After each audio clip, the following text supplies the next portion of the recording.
Okay, this is a Rough Country airbag installation for this is a 2019 Ram Rebel. I guess they call it Gen 5. Got my front wheels chalked up there. I got it on wood just to kind of make a little bit more room under here. Got the hitch jacked up to create some gap in the suspension, because in the instructions they say you have to take off this, you have to take off that, you have to remove the spring and the wheels. You don't have to do all that. Something that they don't show in the instructions is which way to face that mounting bracket down there. So you just can't, and they cut off in the picture, they just kind of show the bottom, so you don't know which way this is facing. So this part goes up against the frame, and then that goes towards the tire, that side. So it goes like that, and you can see the shape in the plate there, how it kind of bevels up, and then that bevels up there, so that just bolts like that. You do have to cut off the bump stop, which I thought was going to be a lot harder. That grinding wheel or that cutting wheel made really quick work of it. I know they have battery operated ones too at like Harbor Freight, or they have air stuff too. If you don't have an air compressor, you can pick up a battery one.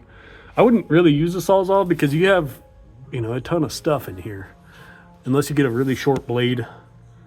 But again, I mean, you got all kinds of stuff in your way. So definitely I would try to use one of those. And then what I did is I left quite a bit on the bottom. I would say half an inch on the bottom of this, and then I used the sanding wheel to sand it the rest of the way down. And then of course paint it, because you don't want it rusting. So I used high temperature paint. I know on the Airlift, I think it's either 5,000 or 500, they give you these bolts that kind of come in and then you fish a line through. These ones, Rough Country isn't that way. So Rough Country gives you these. It makes it you have to take off the spring and all that. You really don't. I actually got one in there now. So from the back side of the frame, there's just a little square hole you feed this through, and it essentially bumps up to that hole and that hole up there, and then you bolt it like that. And they give you, I'm pretty sure these are grade 8 bolts, and then of course you thread it in this direction. But for I was fighting with one of these, and what I like doing is anything that's painted, I like running a bolt through it first. Obviously this is the wrong direction. It does thread in through the front side there, but I was having trouble getting that to thread through, so I figured I'd thread it from the back side. Anything that's painted, like I said, I like feeding a bolt through it first before you fight with it in there and possibly cross thread it.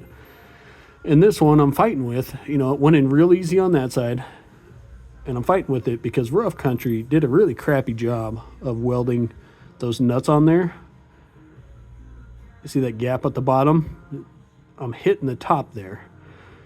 So either I'm going to have to cut these welds and re-weld this lower so that I can thread that in, or I might just try to maybe file that down without messing up those threads. That's going to be a pain. So that sucks. That's where Rough Country really flopped on that one. They didn't line that up at all. So that's going to be a little difficult to get those in there and get it bolted up. It's supposed to be a nice easy bolt kit. Something else I do is they have you run 2 different airlines to the back of the truck. I'm not going to do that. And I don't know, exactly what their purpose is. For personal preference, I'm going to run both sides to a T and then to the back of the truck, because if one side were to bleed down eventually, if these ever get a hole in them, crack, or the line has a leak in it, I'm going to be able to get both sides to deflate at the same time, not just one side. If there is a small leak, one side leaks down and one side is stiffer than the other. That's crazy to me. So I am going to add a T in there so that both of them plumb to that T, and then one line to the back.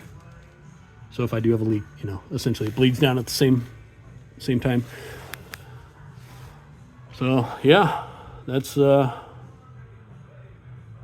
of that. And then this here, it's a, what is that, half inch? I think it's a half inch. Took that one off, and then this old one, they give you a washer or a spacer to put. I would just go ahead and use this new bolt because the old one has a kind of a bevel on the end, which is nice for guiding, but I don't know how far down that is. So they're both the same size, the same length. So I guess it doesn't really matter if you use the old one or the new one, but I'm gonna just go ahead and use the new one just in case that those few extra teeth does make a difference. But yeah, that's a problem. You know, before you get installing it under here, make sure that those are lined up. And then also that's the direction that goes on. So there you go.